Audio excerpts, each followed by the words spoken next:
नमस्कार विद्यार्थी मित्रांनो आणि शिक्षक मित्रांनो, कोर्टाचा एक निर्णय नुकताच लागलाय 8 मे 2026 ला। हा निकाल जो होता त्यामध्ये नेमकं मुद्दा काय होता आपण या व्हिडिओच्या माध्यमातून बघणार आहोत। 6वी ते 8वीच्या विशेष शिक्षकांची म्हणजेच पदवीधर शिक्षकांसाठीची हा एक लढा होता। हा ऐतिहासिक निकाल लागलाय।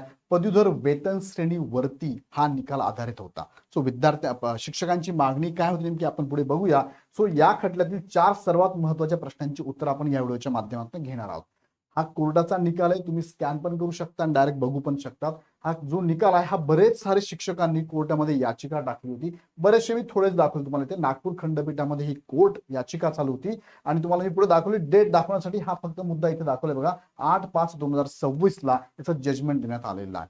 सो नेमका निकाल काय लागला थोडक्यात बघूया, पण तत्पूर्वी तुम्हाला मी दाखवू शकतो की ही जी केस आहे ती केस आणि त्याचे पूर्ण डिटेल्स बघा, जवळपास 112 पानांचं हे डिटेल्स तुम्ही याच्यामध्ये बघू शकता। तुम्ही स्कॅन जरी केलं तर तुम्हाला हा निकाल लगेच तुम्हाला स्कॅनवरती भेटून जाणार आहे। आता जाऊया मुख्य मुद्दे तुम्हाला मी यात एक्सप्लेन करणार आहे। कोणकोणते मुद्दे असणार आहे तर यामध्ये बघा, कोर्ट याचिकेचा विषय नेमका काय होता, कुणी कुणावर याचिका टाकली होती, मागणी नेमकी या याचिकेच्या माध्यमातून शिक्षकांची काय होती, कोर्टाचं या याचिकेच्या अगेन्स्ट निरीक्षण काय काय होती आणि कोर्टाचा निर्णय काय आणि हा कधीपासून लागू होणार आहे। महत्वाचे मुद्दे तुम्हाला फक्त या याचिकेमधून सांगतो। 112 पानांचा आहे, पण त्यातले महत्वाचे 4 प्रश्न मी तुमच्या समोर घेतोय, याची उत्तर मी तुम्हाला देणार आहे। पण तिकडे जाण्या अगोदर एक प्रमोशनल ऍक्टिव्हिटी इग्नाइट अकॅडमीकडनं तुमच्या माहितीत असणाऱ्या सगळ्या शिक्षकांना विद्यार्थी मित्रांना ग्रुपवर नक्की शेअर करा। इग्नाइट अकॅडमीची बघा बॅच 2 प्रकारच्या, एक आहे टीटी फास्ट ट्रॅक बॅच। टीटीची डेट पण बदलली, आता 28 जूनला तुमची परीक्षा असणार आहे। त्यासाठी आपण 15 मे ला बॅच चालू केली, 28 जून पर्यंत चालणारी बॅच असणार आहे।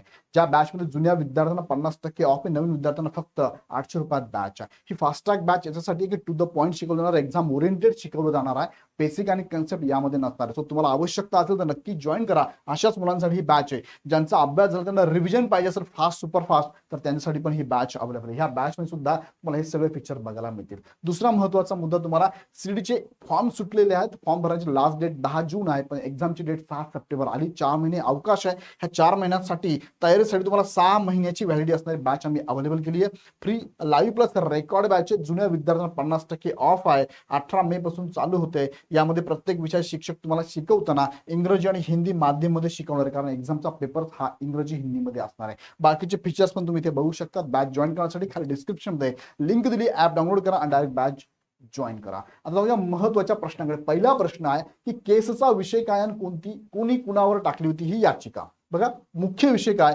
इयत्ता 6वी ते 8वीच्या विषय शिक्षकांना म्हणजे सब्जेक्ट टीचर्स आपण त्यांना म्हणतो बघा, 6वी ते 8वीचा सब्जेक्ट टीचर असतात, बरोबर की नाही। मग पदवीधर वेतन श्रेणी ग्रॅज्युएट पे स्केल मिळण्याबाबतचा हा वाद होता। याच्यात महत्वाचा मुद्दा काय, शासनाच्या एका जाचक नियमामुळे, एक जाचक नियम शासनाचा आहे, त्याच्यामुळे काय होत होतं तर समान शैक्षणिक पात्रता आणि समान काम असूनही अनेक शिक्षकांना या हक्काच्या वेतन श्रेणीपासून वंचित ठेवण्यात आले होते। का बरं, तर त्याचा मुद्दा बघा काय, याचिकेकर्ते जे होते पिटिशनर ते कोण आहे, महाराष्ट्रातील चंद्रपूर, गडचिरोली, बुलढाणा, यवतमाळ अशा भरपूर जिल्ह्यातले शेकडो जिल्हा परिषद शिक्षक आणि विविध शिक्षक संघटना यांनी ही याचिका टाकली होती।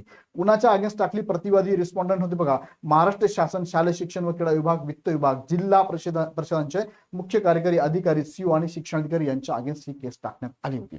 आता लक्षात घ्या, ह्या केसचा नेमका मुद्दा काय होता, केसचा विषय तुम्हाला सांगितला, मग शिक्षकांची प्रमुख मागणी काय होती, आता हा मुद्दा तुमचा क्लिअर होऊन जाईल। बघा त्यातलं पहिलं बघा, समस्या काय होती 13 ऑक्टोबरची। बघा 13 ऑक्टोबर 2016च्या शासन निर्णयातील कलम 3 क्लॉज 3 जे होतं शासन निर्णयामधले कलम 3 याबद्दलची अडचण अशी होती। तर यात सांगितलंय केवळ 1/3 म्हणजे 33% सेवा ज्येष्ठ शिक्षकांनाच वेतन श्रेणी लागू होणार होती। 1/3 सेवा ज्येष्ठतेनुसार त्यांना लागू होणार आहे, बाकीच्यांना नाही लागू होणार।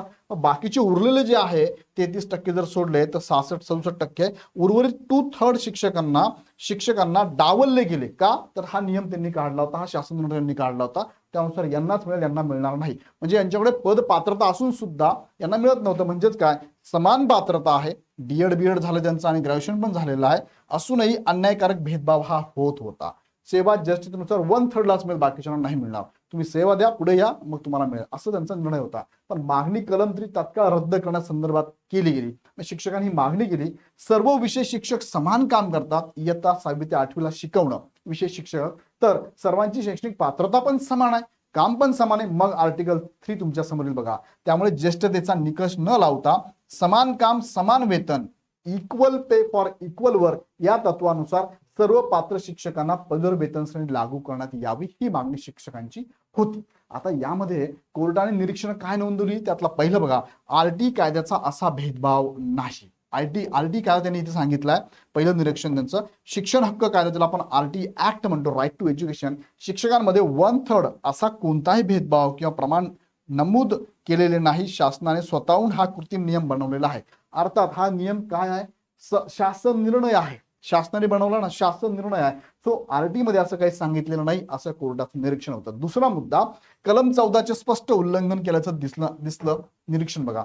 1/3 शिक्षक आणि उर्वरित शिक्षक हे सर्वजण समान काम समान वेतन समान कर्तव्य पार पाडतात, त्यांच्यात असा भेदभाव करणं हे भारतीय राज्यघटनेच्या कलम 14 राईट टू इक्वॅलिटीचे उल्लंघन होत आहे. हे दुसरं निरीक्षण कोर्टाचं होतं. आणि तिसरं, समान काम समान वेतन बघा, राज्यघटनेच्या कलम 39 नुसार समान काम समान वेतन हे आपले उद्दिष्ट आहे. केवळ सेवा ज्येष्ठतेच्या आधारावर एकाच पदावरील काहींना लाभ देणे आणि काहींना नाकारणे हा अन्यायकारक तर्कहीन निर्णय आहे असं कोर्टाचं म्हणणं होतं.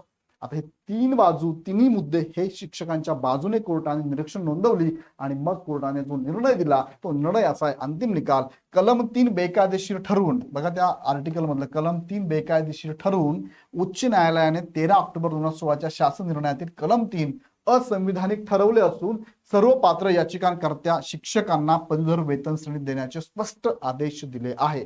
आता इथे फक्त एवढाच मुद्दा आहे की ज्यांनी याचिका टाकली त्यांना देण्यात आलं की बाकीच्यांना साहजिक मिळालाच पाहिजे खरं म्हणजे.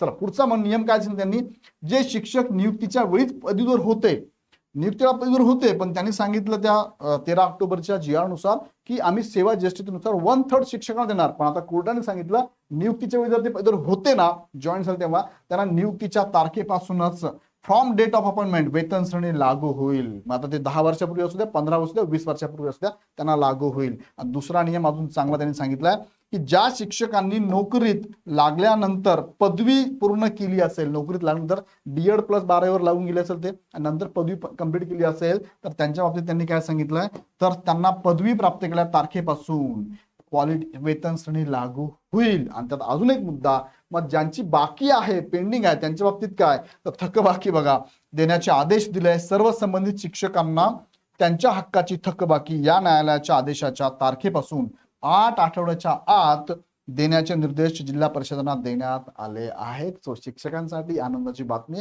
आणि का नसावी, शिक्षकांना तुम्ही अशा पद्धतीने कमी वेतनावरती काम करू शकत नाही. शिक्षक भावी पिढी घडवतात, एक करिअर घडवतात. मी पण विद्यार्थी होतो, मला पण शिक्षकांनी घडवलं, मी पण ZP मध्ये शिकलेलो आहे. सो ह्या शिक्षकांवरती अशा पद्धतीने वेगळ्या माध्यमातून GR काढा, शासन निर्णय काढा, परिपत्रक काढा, प्रसिद्धीपत्रक द्या आणि वेगळ्या पद्धतीने अशा जाचक अटी लादून शिक्षकांवरती हा अन्याय होऊ नये यासाठी मी पण ह्या मताचाच आहे की हे चुकीचंच आहे. इथून पुढे सुद्धा अशा गोष्टींना अजिबात थारा देता कामा नये.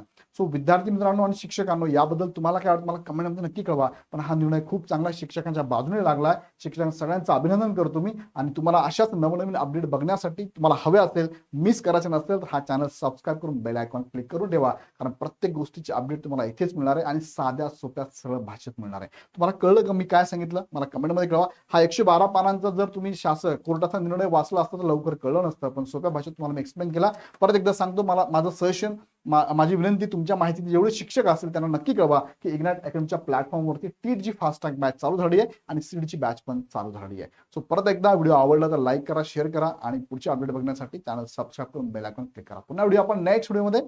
धन्यवाद.